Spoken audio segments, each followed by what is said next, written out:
Podcast again, and today, guys, I made another anime review, and the review is 2 Tales of Zestiria Season 2, Episode 4, guys. So I didn't get a chance to review Episode 3 last time. If you guys don't know, I was sick, so unfortunately I didn't have a chance to review it. I didn't have the energy to, so sorry I ended up skipping reviewing Episode 3, but I was able to watch it and able to watch Episode 4, and I'm going to review Episode 4. So let's get into the nitty-gritty of Episode 4 of Tales of Zestiria. Now, guys, first up, big reveals. Finally, Saray finds out that Rose is an assassin. He finds out she's the leader of the Scattered Bones, which we also know, actually I knew from the game, and also a lot of you guys should know from the anime of the end of the first season. Now, we all know. Now, one thing people should know by now: Tales of Zestiria, the anime, is anime original. The entire series is going to be anime original. Of course, they do put throwbacks and hints from the previous stuff that's seen in the game. One of the things is that the killer of Bard, which is Rose's foster father.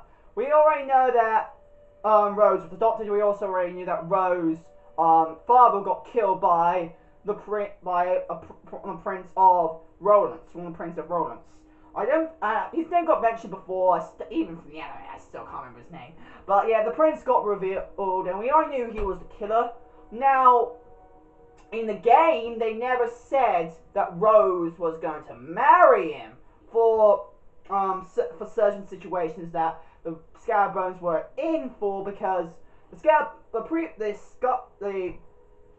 called the Scattered Bones back then, but the Sky Riders, I remember correct, the Sky Riders, I think that's the name of the previous, what they're previously known as, the Sky Riders, they're, to get their name known to stuff, get them high enforcers and everything, pretty much more powerful military,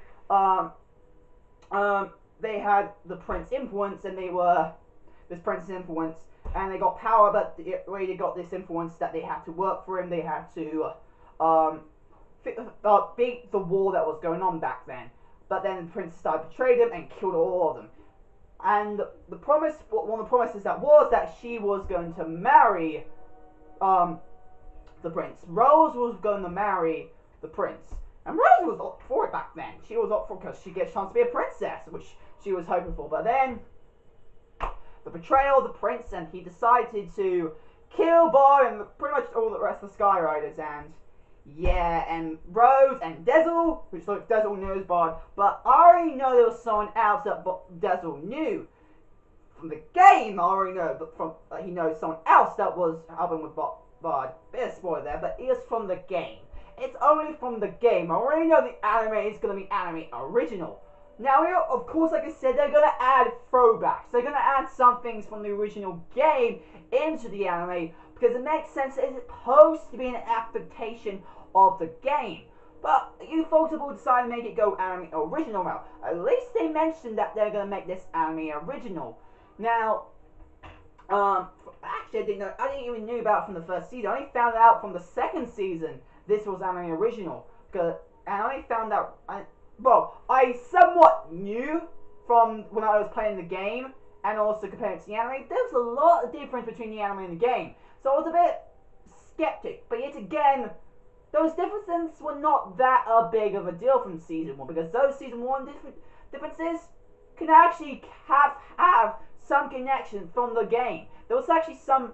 By the way, season 1 there was a lot of elements from the game as well, so that's why I can come to the conclusion it was anime original.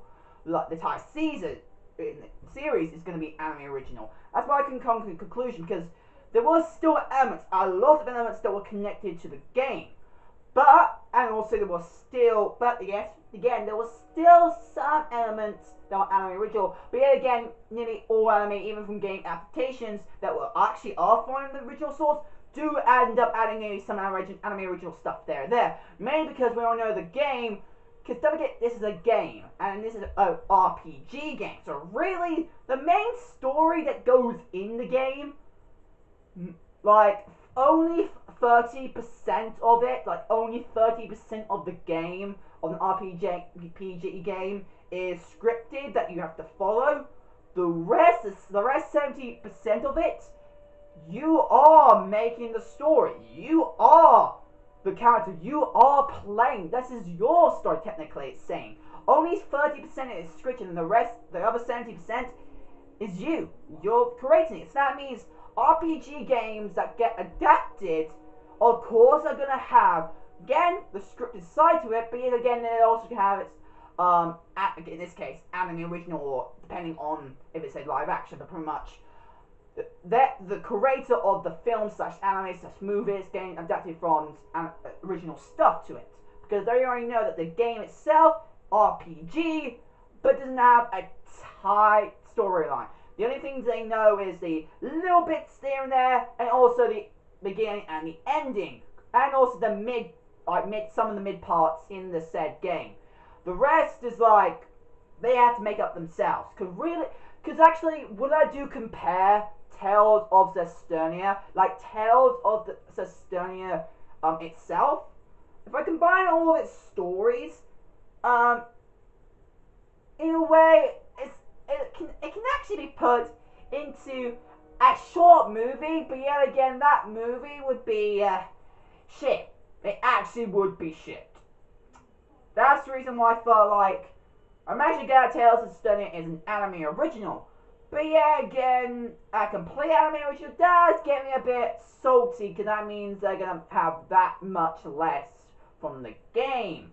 But yet again, I'm alright with it. I'm alright with being an anime original, because really, for what it is doing for an anime original, of course, Photo animation looks great, but yet again, oh my god, the story makes it even more interesting. And also, don't forget, this is still Tales of Zestiria. It's pretty much, the anime is just pretty much telling a what if, or telling you the same story, but in a different dimension, and different things that occurred, how things would have occurred differently if the game would follow these routes. Because I take it in the way when only original stuff can be occurred if the creator of the said original source allowed them to. Because of course, they can't, TVs, programs, TV, filmmakers, movie makers, and anime producers can never ever start making a series about anything that's already had original source for instantly. They always need to gain the permission from the original source, like the original creator of the original source. Because don't forget, copyright. Copy fucking right is in the law, unfortunately, when it comes to creating movies and stuff. And the creators cannot do it. What do you think, like, people who freaking create fan fictions and stuff can get striked all the time? Why? Because a lot of these fanfictions decide to use original source detail without the permission of the creator. Because of that, they get in deep shit about it. Now, of course, fanfictions, of course, exist still. Movie fanfiction, TV, written fanfiction, they still exist. I take it, either they just use the characters and make their own story up, which again, technically, as they're just characters, they don't matter that much. And actually, the original creator actually likes that. But when they actually use the story itself, then it's when it gets a bit edgy. They're stealing their source. They're not making their own idea up. That is the biggest problem. They don't care much about how the characters can be used, but they more care about how the story would go. Because of that, I understand. That's why I know that TV producers need to get permission from the original creator.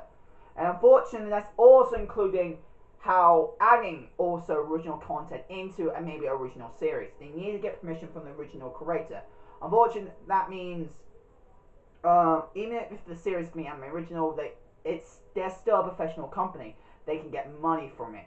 They can literally get money. But forget, most fan fictions are fucking free. Most of them. And the ones that are not free are actually officially licensed by people, and actually officially licensed and get professional permission from the original creator. They give them props for it. So that's the reason why you might have to pay for some of them. But for the ones that are free, they're free. If they're free, that means they shouldn't have too much big of a deal because they're free. That they're not earning anything from it. So that's a good thing. So that's why I know the original creators of the anime would also have to get permission from the original source, even if it ends up being anime original. And of course, as it did get permission from the original creator, I think the original creator also in the game, Ufotable were working with the original creator. They made the opening they made the ending, the opening. They made pretty much a lot of the animations you see in the game. They helped out in the game, so technically, Ufotable still actually had a partnership to begin with the original creator of the game, the main company that made the game. Ufotable were helping out with some of the animations, so we already knew that they had those from the start. They had legal rights to make the game, but of course they still need to make the anime. Of course, they still need to get some permission from the rest of the company, the rest of the people who made the game. So that's why I also know that they can also how these original things can also be put into the game. Can actually put into the game, which is actually cool. Like learning some of these facts, actually can work with the game. But anyway, I'm gonna get off track here. Let's get back to the main part of the episode. Now, the conclusion with I got to say, first up, the revelation to like I said, I'm glad they finally revealed to Sheree that Rose is an assassin. I'm glad they did that. I knew they were going to do it at some point because it's a main core thing that happened in the game that he soon finds out Rose was an assassin. But in the game, you find out quite early on. The Sheree himself finds it out quite early on. But in the anime, you can tell he finds it quite later in the series. And comparing it to game format, that's like the middle part of the game, like a middle section of the game. He ends up finding out that Rose is an assassin.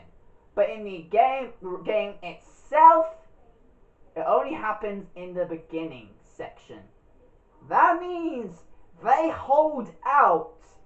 They seriously hold out the revelation that to find out Rose was an assassin. They really hold it out. Now, unless they actually make this even more longer, like more episodes or more seasons for Tales of Zestiria, then maybe I can say that maybe it's still the beginning part, but yet again, it's not. Like, I definitely don't believe there's going to be like maybe a fourth season, but because technically, if there is going to be another season of Tales of Zestiria, it'll be the third season, and that'll be the last of Tales of Zestiria, the anime. So I already know that that's more like going to be the case, but yet again, it can also wrap this season. So technically, that's why I can say this is the mid part of the series. This is the mid part of the series that we found. And if you put it into game format, this is again the mid part of the game. We find out information that Rose is an assassin, but we know in the original game itself, we find out early on. So, getting Rose to reveal that to Sheree that she's an assassin. I'm gonna tell you the situation with the prince. The situation with the prince.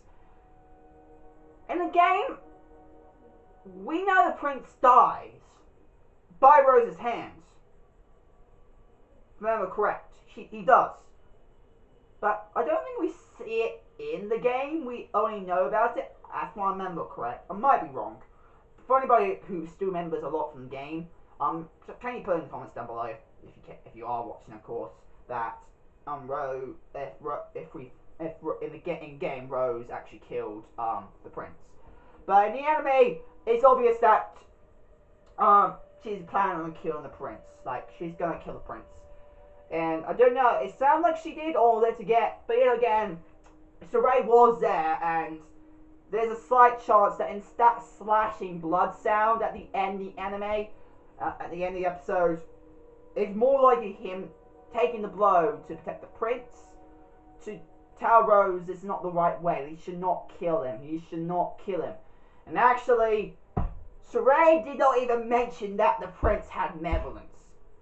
And that's the thing, guys. For people who actually did not even know from the anime There are people in the Tales of Zestiria who do evil shit, but are not controlled by malevolence. They have no sign of malevolence at all. And by the way, that's a key feature. That's a key core. Remember that, guys. There are people in the series that cannot be influenced by malevolence, but for some reason they still commit the same exact fucking shit as the people who got controlled by malevolence do. I'm not going to tell you how or why it happens, but there are characters in the anime and in Tales of Zestiria itself that can still commit these sins without being controlled by the malevolence. So find out this information about finding out that the prince is not controlled by malevolence. Like from that right now, you don't see him being controlled by malevolence. I think in the game he was, but I could be mistaken. But I think he was controlled by malevolence in the game. Now another anime original difference is that again, Rose doesn't go with Saray at first to Panjago. We already know they were planning to go to Panjago, and the rain incident that was also in that it's been hit. That's already got told that was happening in the game. But the Rose goes straight away with Saray in the game. But don't forget, they find out that she was assassinated quite early on before they even go to Rollers. They find it way early. It's before they even decide to maybe leave. This is way before that. So we see some different. We see the same thing. Some little bits will do from the game, but again, this episode was an original, and seeing a lot of the elements that I could see that could actually happen in the game, but they didn't. I'm glad. It gets me more broad into the story of Tales of Zestiria and see what if series could happen. What Rose would have actually done if Saray didn't actually convince her from the beginning part of Tales of Zestiria what she would do, what could have happened to her. Now, there's a possibility I don't know, maybe next episode she will get possessed by malevolence. We have no idea. Possibly she did kill the prince. We have no idea. But overall, the episode I actually enjoyed. I really enjoyed, and starting to see. I'm glad we're seeing more character development for Rose, because last season, like I said, we didn't get much character development for Rose. Don't forget, she was hardly in last season, but I'm glad we finally get more character development for Rose, because we seriously need it in the anime. Because I loved Rose in the game, and I'm still liking Rose. I'm still respecting Rose's decision, and for more than just a reason in the anime, but there is also another reason. I can't mention that because it's going to be game spoiler. There's going to be complete spoilers, not just for the game, but actually the anime itself, because it's actually quite vital in the anime as well about why she's doing this, and also it has connections to the malevolence. I'm not telling you what it has, but there is connections between that. I can't tell you anything else from that. You have to figure out for yourself.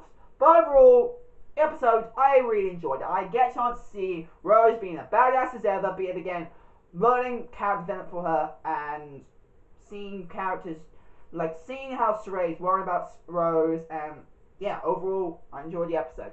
Now, the animation, what do you got to say, guys? It's ufotable. 10 out of 10 animation, gotta like it, and I love the intense feeling between Saray and Rose at the end, and I really like that because it shows you that Saray is very worried about Rose, but then Rose really does want to take vengeance on the prince. So, in overall, the episode was good, very enjoyable. So, anyway, and that's all I've got to say. Anyway, guys, that's my anime review on Tales of Zestiria Season 2, Episode 4. Hope you guys like it. Contract fan state. If you guys are the female, give a suggestion down below. My ad stand. Yeah. If you guys like it, comment, subscribe, and hit the bell. And I'll see you guys later. Bye, guys.